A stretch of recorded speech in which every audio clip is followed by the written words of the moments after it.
și mă gândesc, Doamne, nu știu cum să-i mulțumesc. Cum să-i mulțumesc pentru tot ce a făcut. Mi-a dat curaj să devin cine acum sunt. Că m-a întărit, fată, mergi înainte. O să ai parte și de fapte, nu doar de cuvinte. Orice ar fi, voi fi aici mereu. Știi bine, te poți baza, ai sprijinul meu.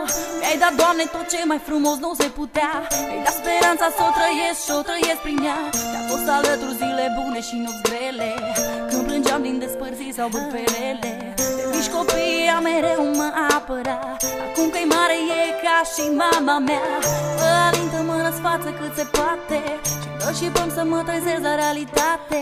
Cazi, te ridici, tot ce zici e răbdare. Plângi, te distrugi, vrei să fugi și te doare. Dai tot ce ai și ce n-ai, totuși pare că nu te descurci să le pui lumea la picioare. Acum văd, a venit și rândul meu să am grijă de ea așa cum m-a făcut ea mereu. Și nu pot, Doamne, mâinile-mi sunt legate.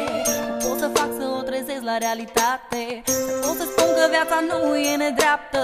Să uite tot ce a fost, că-i fată deșteaptă. Că merită tot ce e mai bun. Trecutul e trecut, viitorul contează acum. Dacă aș putea, i-aș da parte din mine. Vreau să o văd îmbindulând de fericire. Să spun, hai că putem să o luăm de la capăt. Să dăm peste amintiri așa doar întreacă. Că astăzi ca să te ridici, mâine-ți trece. Să-i amintesc că unde-s doi puterea crește. Că împreună trecem peste tot.